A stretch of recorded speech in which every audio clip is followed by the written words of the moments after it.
Welcome to Talk Farm to Me. I'm your host, Farm Girl. This is the first episode in a deep dive series about the dairy industry and farming dairy. As the first episode, I wanted it to be a Dairy 101 of sorts, and it is that. But I will tell you this, it is a much different Dairy 101 than I thought it was going to be. We can get into that a little bit later.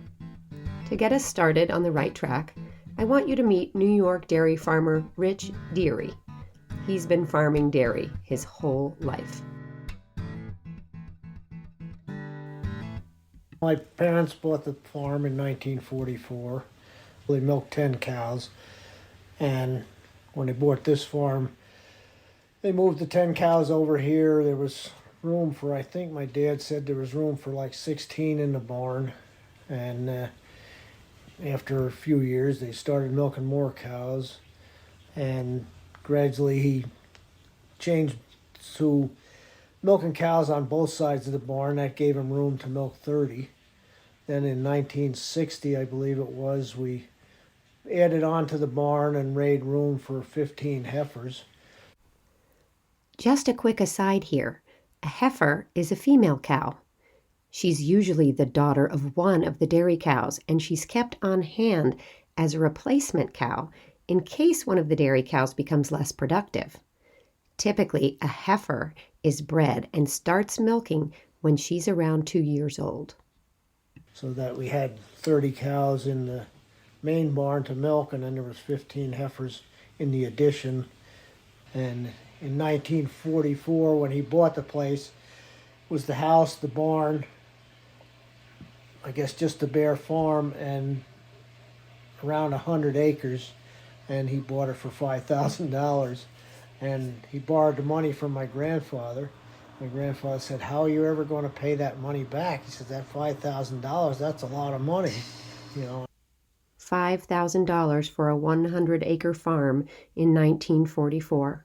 This purchase set in motion Rich Dirie's entire life. Let's go back to the early days when Rich was just a little boy. They always say it's in your blood, and I guess there's something to that, you know. That's just, you know, I always said I knew when I was 6 years old what I wanted to do. I wanted to be a farmer, you know, and it's just, you know, the tractors, the animals, it's just what you want to do. I know when I was 11 years old, I was helping milk cows, you know, and doing whatever I could. I was probably around that age when I got put on a tractor to rake hay and bale hay and do tractor work. And, you know, it was just whatever you could handle, that's what you did, you know. It's weekends and summer vacation when you weren't in school, you were here working. I mean, that's just, you didn't ask questions. Why do I have to do that? You know, he just did it, you know. It was here to do, and, you know, and that's what you wanted to do anyway, you know. I mean, I was much happier driving a tractor than I would be going swimming or something. Eventually, Rich took over more and more responsibilities on the farm and became pretty good at it. Like most farms back then, Dirie's dairy moved from generation to generation. From the time when I got out of high school was around the time that they quit doing milk cans, and we had to put in a bulk tank to put the milk in. And November 1st was the last day they were going to take canned milk at the local creamery. And I remember, I don't know, probably about May or something like that, I said to my dad, you know, November 1st, I said, if you're going to do anything about putting a tank in, we need to build a milk house. We need to do a bunch of stuff to get this lined up. And I said to him, "What's your plan? What are you going to do, you know?" He looked at me and he said, "That depends on what you're going to do." He says, "You know, I'm 60-something, you're 62 or whatever he was." He said, you know. So I said, "Well, I'm going to be here." He says, "All right, I guess we better get going and do this." So he said, "You know, we got to get this thing straightened around." And it was just decided that half of the cows were mine and half of the cows were his. And we just came up with some figures and had a paper drawn up, took it to the lawyer and signed it, and that was it from there. Farm transitions are harder these days. Rich has encouraged his 2 boys, now grown men, to have jobs off the farm. Real jobs, he says, with benefits and pensions. He has seen changes in the business and knows it won't sustain them like it did his parents and his own family. Between myself and my wife and my parents, we were doing good. We were supporting both families. We were paying bills. We were buying equipment and everything, from 1970 probably until nearly 2000. I mean, it was really, we were doing well. If you needed a piece of equipment, you traded the old one and bought a new one, and you needed a tractor, whatever. Like I say, we had 10 or 15 pretty good years. I'd just like to mention to you quickly here that Rich wasn't doing this alone. His wife Mary Ann farmed dairy alongside Rich every single day while they were raising their 2 boys. Mary Ann sat in on the conversation between Rich and me, and you can hear her chiming in the background, especially when we get to the parts about money. But from there on, we ended up dipping into the savings of what we had saved to keep the farm running, So, his advice, like he said, he understood that I knew how to run the business and I was good at it, and I could make money here and have enough money to retire on, but it didn't work out that way, When you go to the supermarket to pick up a gallon of milk, I want you to think about Rich and Mary Ann. There are layers and layers of complexity between the cows in their milking parlor and the jug of milk on the supermarket shelf.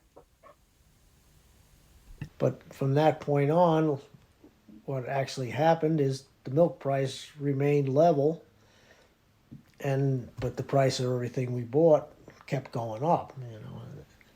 It got to the point where I was buying 7 ton of feed on a load, and we were getting 3 shipments a month. And the price of feed, the price of grain for the cows kept going up. Mm-hmm. And then it got to the point where 1 7-ton shipment of feed was costing more than the 3 that I was getting originally. Mm-hmm. So then, okay, what are we going to do? We have to cut back, feed more hay and less grain, which on the other end, milk production dropped. Mm-hmm. So now you don't have as much milk to send, and the price of the milk is remaining level, so now you cut out on your income. But on the other end, your expenses kept climbing, and it just got to the point where it's like, what do we do?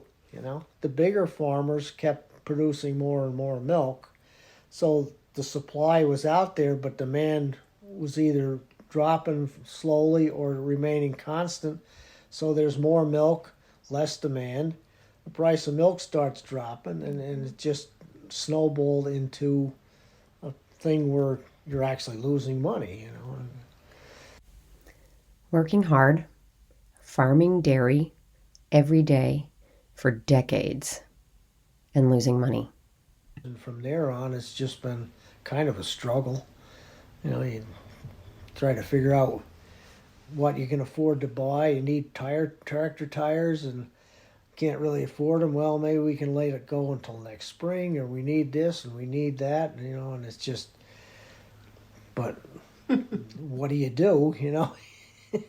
don't want to quit because this is what you do, and the other problem is by that time I was old enough, it's like, what kind of a job at 55 or 60 years old, what kind of a job do I go and get? Do I work for another farmer? I mean, that's not, So we stuck it out until this past summer, and then I decided it was time to sell most of the cows.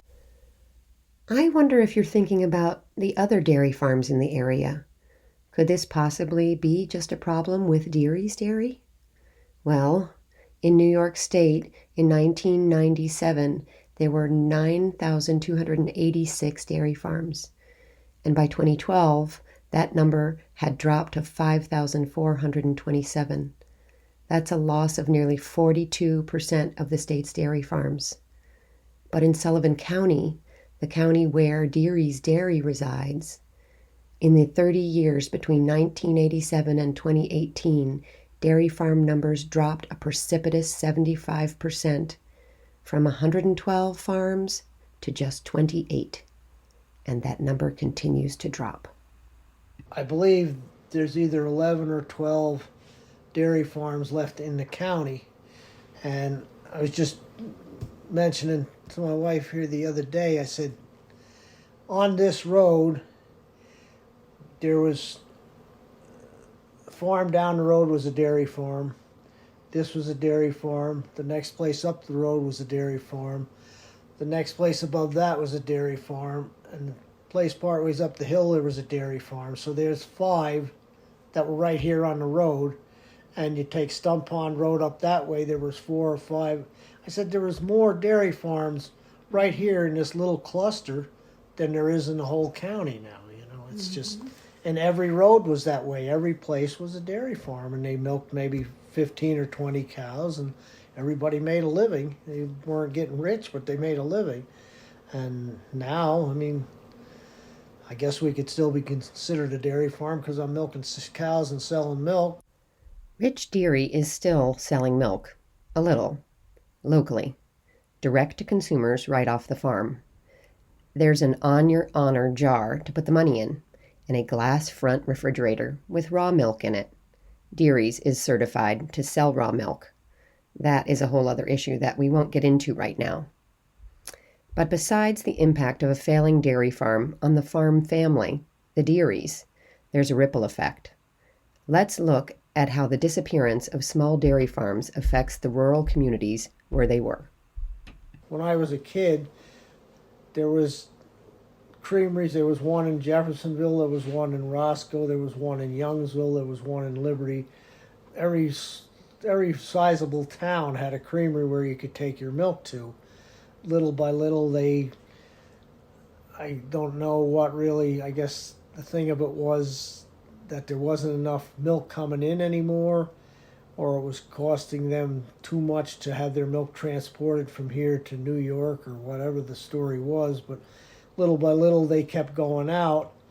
Dairymen's League had 3 or 4 creameries around, and then they decided, probably in 1960, early 1960s, they decided to close 3 or 4 other creameries and consolidate and put one creamery up in Briscoe, which worked out good. It was kind of a central location, but the sad part of it was, and maybe they didn't see this coming either, they built a new creamery in, like I say, the early 60s, and by 1970 everything was bulk milk, no more canned milk, and they had to close down their creamery because it was more cost effective to drive to the farm with the bulk truck, pick up the milk, and transport it to a milk plant than it was to have everyone bring their milk to the creamery, then put it on the truck and transport it to the, it was one less step in handling the milk and less employees for them and so forth. So it just got to the point where they weren't accepting any more canned milk. So you either had to put in a bulk tank or quit sending milk, one or the other. Moving from small-scale local creameries to having milk pumped directly from a bulk tank on the farm into a truck was an efficiency. It makes sense. New technology comes in and the industry changes.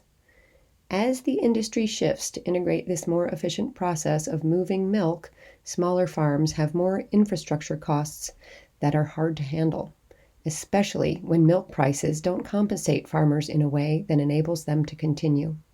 What's more, communities suffer. There's a domino effect.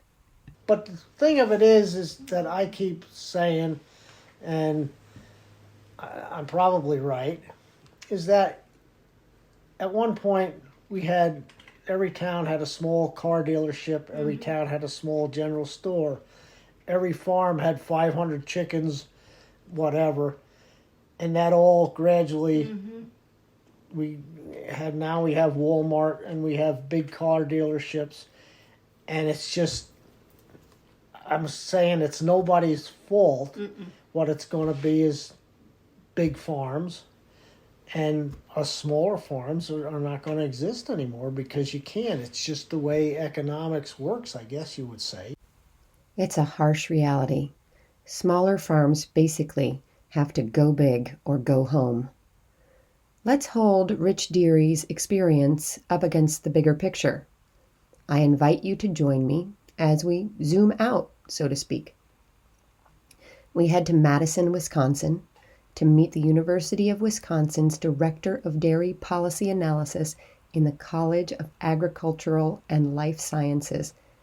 That's a mouthful, but let's just say that Mark Stephenson is a dairy expert, a dairy historian, a walking encyclopedia of dairy knowledge.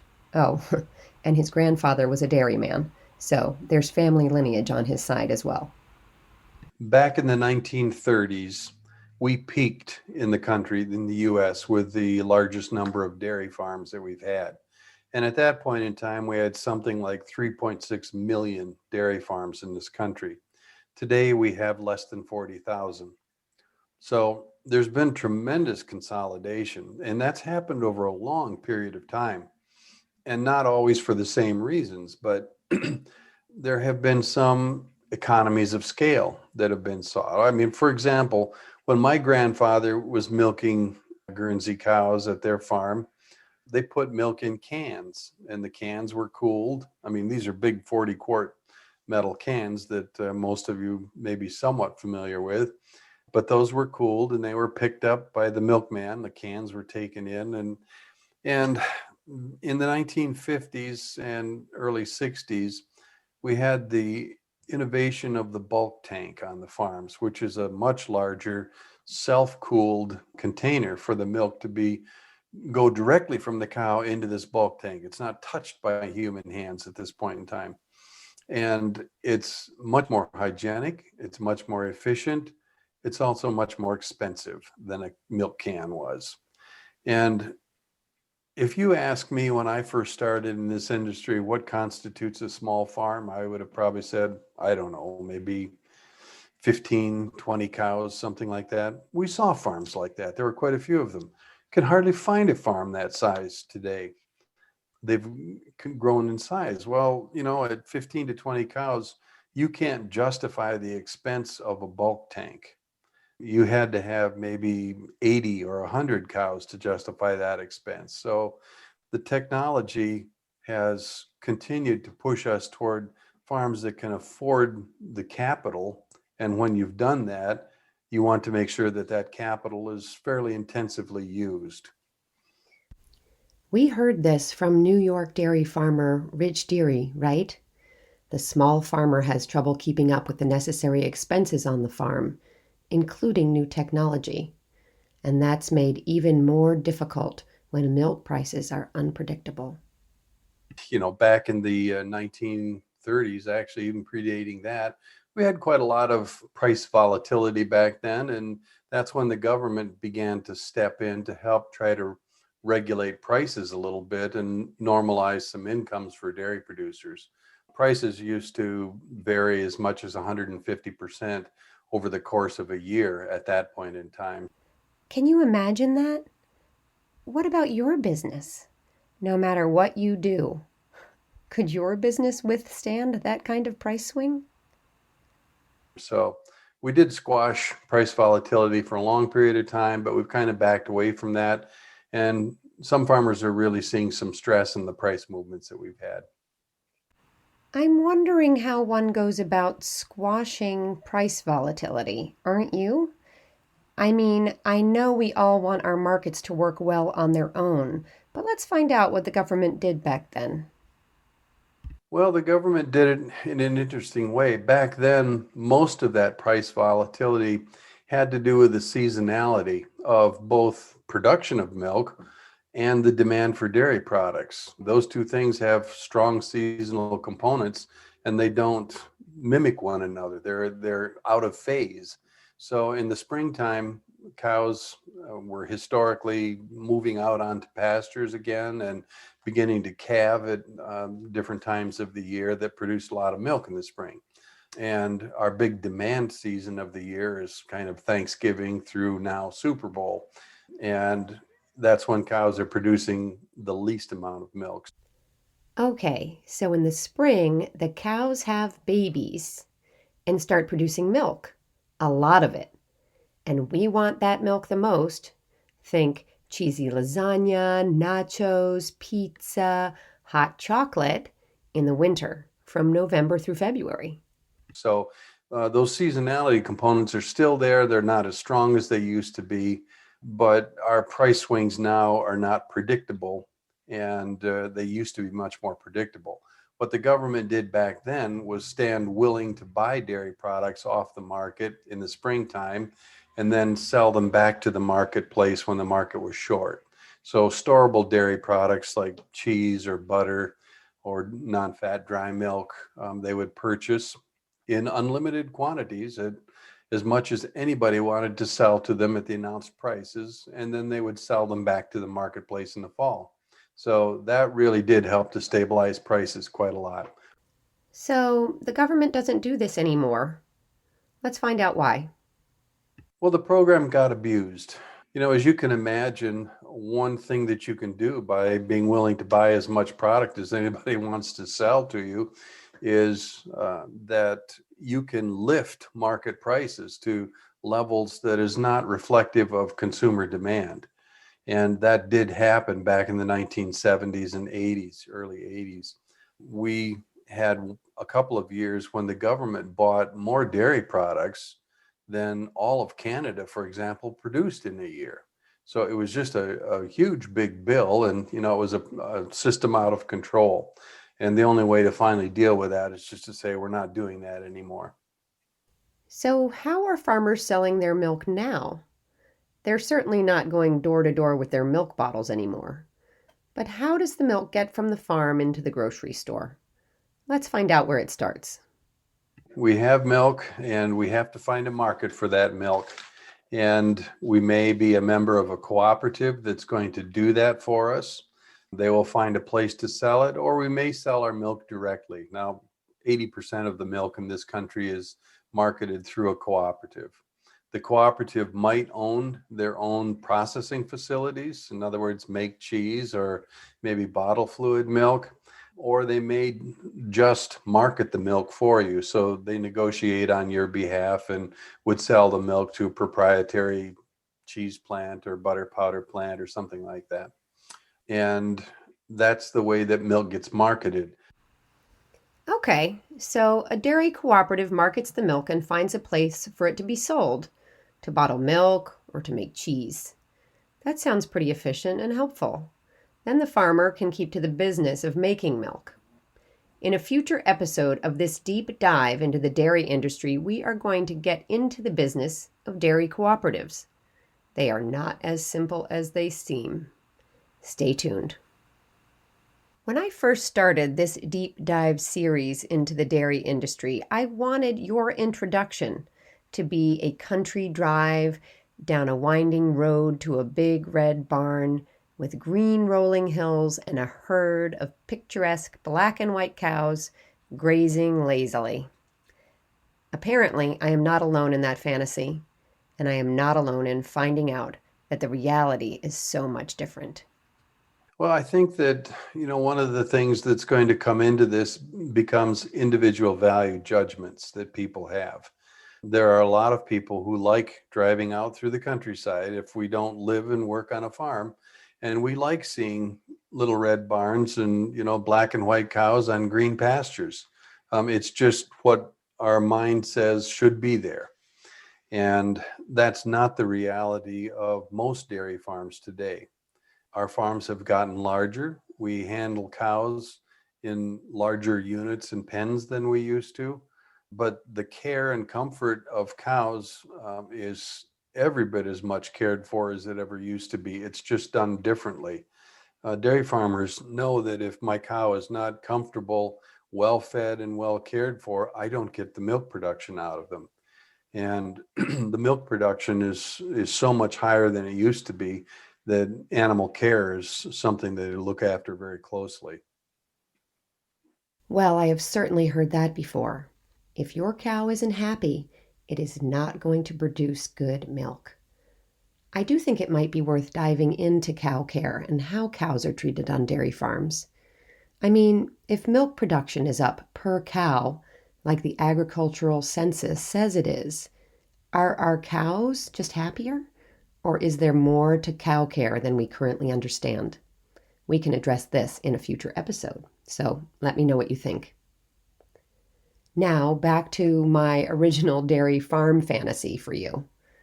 That has been replaced by a more urgent need to follow the money. The prices go up and down. It's impossible to plan. You think farming dairy is about the cows, but for the farmer, it's really more about the finances. Farms have tried to handle this price volatility we've had in recent years by doing two things. One of them is paying down more of their debt so that they have greater balance sheet equity reserves. And that's something they can draw on if they need to, in bad times. I need to go in and get a loan that I'll hope to pay back here in the next year or two. And they've also tried to hold more of what we would call working credit or working capital. Those are just near cash or near cash reserves. And farms have done that. So they've tried to put themselves into a position to withstand this volatility.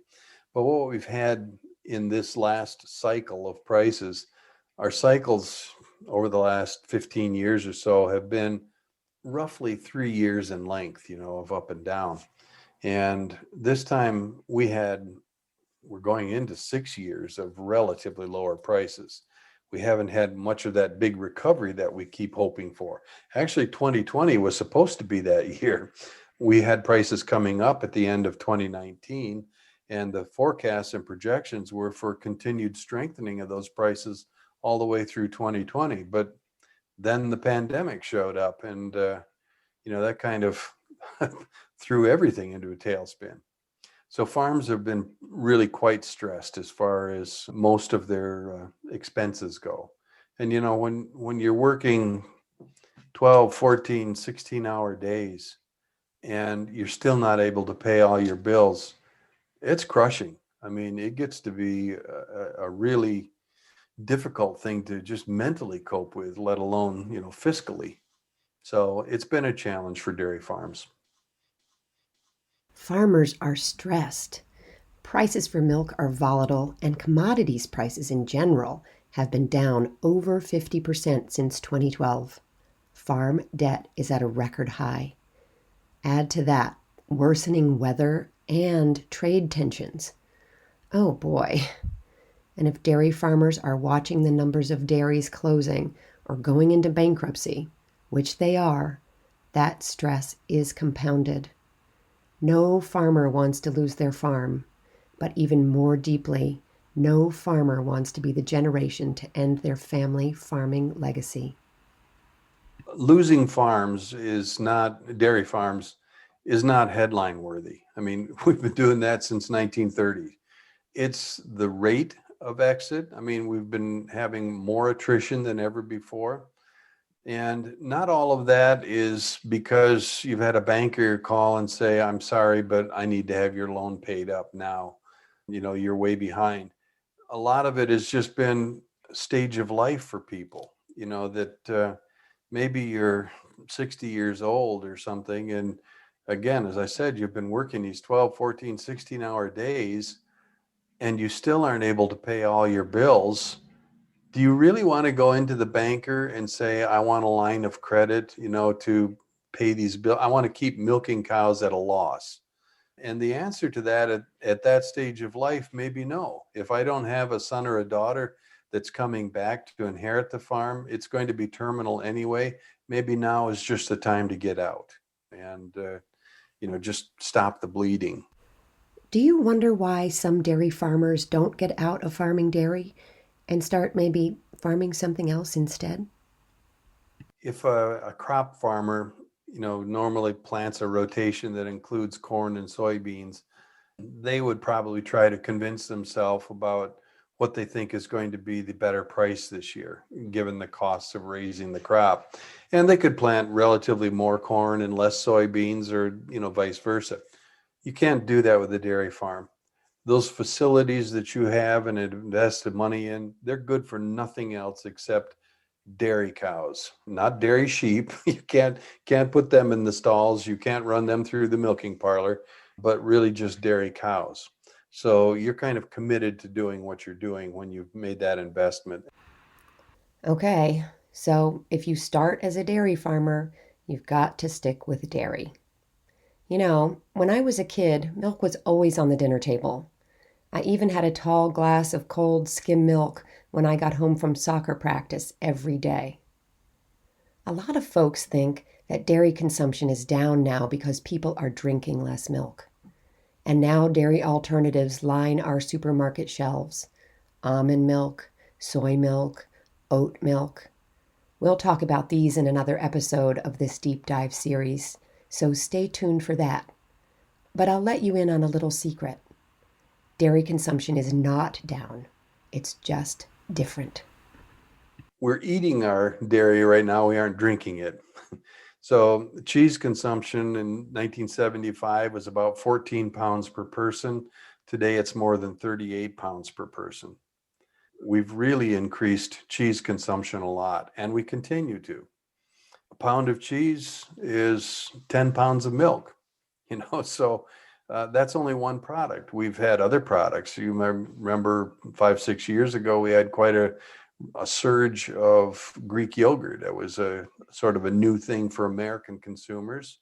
And we sold a lot more milk and dairy product through that yogurt. So we continue to find products. Butter has had a whole new flourish over the last 10 years, ever since the medical community kind of drew a truce, and said, no, I guess that those fats aren't so bad for us. And, consumers said, thank goodness, there's nothing I want more than a little more butter fat in my dairy products. And even in our milk, we say the whole category is down, and it is, but whole milk sales have been up. It's skim milk sales that are falling off. I'm wondering if you might be able to guess which food in particular tipped the scales from liquid milk to cheese. Here's a hint. It became popular in the 1970s. A lot of that rise in consumption was as a result of pizza sales. And that continues, but at a much slower pace. I think we're exploring now more what we used to call, and still do, specialty cheeses. We're enjoying some of these cheese products just on their own. We don't just want yellow cheddar now, when we think about cheese. So, dairy consumption is not down. It's just shifted. But why are prices so bad? Before we let Mark go, let's find out who's controlling and setting the dairy prices that are plaguing our dairy farmers. It's something that we call the Federal Milk Marketing Orders, and they're a branch of the U.S. Department of Agriculture. We have 10 of those federal milk marketing orders around the country today. They're irregular boundaries, but they're meant to describe the regions where processors competed for beverage or fluid milk sales. When federal orders were conceived and were trying to solve some of the problems that we had back in the early to mid 1900s here, they were all about beverage milk, fluid milk. So that's what they were focused on. 65% of the volume of the milk they regulated in that earlier time period was beverage milk. It's no longer that much today. It's much less than that. And so that's why fluid milk plants must be regulated if we have an order. And they pay a higher price for milk than other plants. Here's where we get into milk classes. Classes 1, 2, 3, and 4. It's something that you should know about. So there's a minimum, we would call it class 1 price. It's a beverage milk price. And then just for example, class 2 are soft dairy products like yogurts and creams and cheese, cream cheese, that type of thing.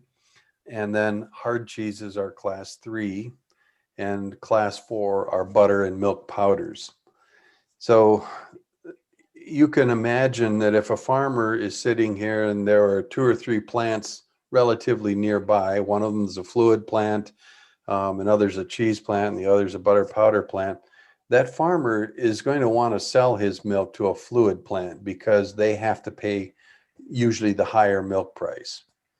And in order to stop that from happening, from all farms trying to go to a fluid milk plant, they created what they call pooling in these federal orders, which is to say all of these plants are obligated for these different milk prices, but we're going to try to share and disperse that equally across farms so that there's no big rush for an individual farmer or cooperative to go right after a beverage milk plant. Okay, do you see how this is complicated? There are federal milk marketing orders. There are 4 classes of dairy. Farmers are competing for liquid milk sales and prices, and now there's pooling. Are you with me?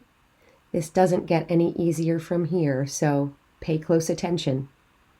So the way it works is that a cheese plant that may have had to pay a lower price for milk gets to take a draw from this pool of money, usually which is coming from the beverage milk plants, the class 1 plants, and they take that and add it to their minimum price so that the class 1 plants are paying this weighted average price to their farmers and a little bit to the pool, and the class 3 plants are now paying this weighted average price to their farmers with a draw from the pool as well as that minimum price.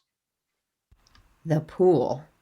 It's an equalizer between the higher prices of liquid milk and the lower prices for produced cheeses. Are you following along? We'll get into a lot more milk math in a future episode.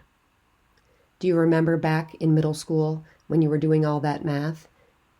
And you wondered, right? Why am I doing this? Well, if you're a dairy farmer, math is at the heart of everything. How do you figure out who gets what and what's fair? Well, if you've got consumers at one end of a marketing chain and farmers at the other, and you want this price to go up but not this one, then it's got to take place somewhere in the middle. So who are you going to reduce? Is it going to be the farm milk hauler, the guy that's picking the milk up and taking it to the plant? He's part of that chain. Is it going to be the plant itself, that's manufacturing the product? Is it going to be the co-packer who is, making shreds and putting it in bags and things out of the cheese that you're buying? Is it going to be the distributor that's moving that through the retail stores? I mean, it's got to come out of somewhere. So, you tell me who's making too much money. I don't have an answer for that. I mean, you tell me. The dairy industry has been producing as much milk as the marketing chain wants for a long period of time. Not every farm can live at the kind of prices that are being generated by that, but until the marketing chain starts to get stifled, by not enough milk being produced, that price is probably not going to be a lot higher. This is a question that I've talked to a lot of dairy farmers about. What if dairy farmers stop producing as much milk as they do? Then prices would go up, and they would get paid more for the milk that they do produce. And yet, dairy farmers continue to produce or overproduce milk. So we go back to Economics 101, supply and demand. When the supply is higher than the demand, the prices are low. I asked our expert, Mark Stephenson, what he thought needed to happen in order to fix the dairy industry's problems. The federal milk marketing orders have been in place for a long period of time. They've evolved and grown up over time, but I think we've got some real changes that need to be made in these federal orders. They can't be made quickly and simply. I think they have to have a long hearing process and try to think through the entire system again. One of the things we've tended to do is to focus on what's today's problem. What's the one little thing that we think is an issue, and let's go in and fix that. Well, if you change that, that may have implications for the broader system. You need to think about these changes that are much more complete and try to re-justify what you're doing in the first place. So that's not going to be an easy thing to do, but I think it's going to be a necessary thing to do. The not so easy part is that there would be a very extended hearing where all of the players would get to weigh in on what the problems are and what the solutions are. You can imagine how complicated that would be. And while complicated, Mark Stephenson feels like it's really necessary. And here's what he would start with.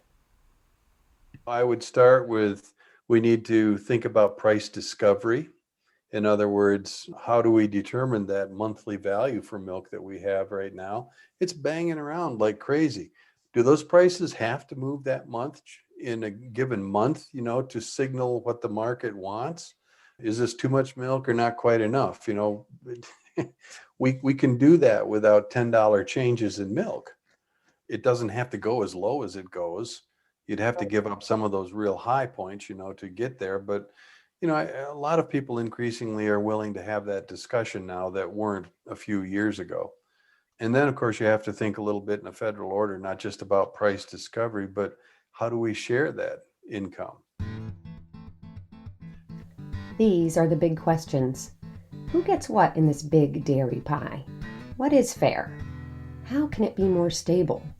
And what are the consequences if these big, complicated issues are not addressed? We are losing small family dairy farms in droves. And now you understand what that means to family, to the landscape, to the rural towns, and their economies. You also understand the economies of scale of a new, more modern dairy system. Is there a way for big dairies and small dairies to coexist within this industry? And even if we accept that small farms will die out and bigger farms will take over, with the off-kilter supply and demand, will that kill them too? How long can you continue to farm a product without making money on it? Is the dairy industry dying a slow death? I know that sounds extreme, but how long can this complicated system, with so many farms dying off, be considered vibrant and thriving? You tell me. This is not the Dairy 101 episode I imagined for you. It is so much more. It is complicated and fascinating, and it's not over. We will meet more dairy farmers. We will dive deep into the land of milk cooperatives, into the importance of financial planning and loans. We will dissect the milk math pie. We'll talk about cows and how they live as dairy producers. We'll talk about milk alternatives and international trade, and how new dairy farmers are entering the industry when others are going out. There's so much to think about every time you buy a gallon of milk or a slice of cheese. Now that you've seen the tip of the iceberg, let me know what questions you have, and we'll get on it. Thanks for joining me in this first deep dive episode about dairy. I'm your host, Farm Girl, and this is Talk Farm to Me.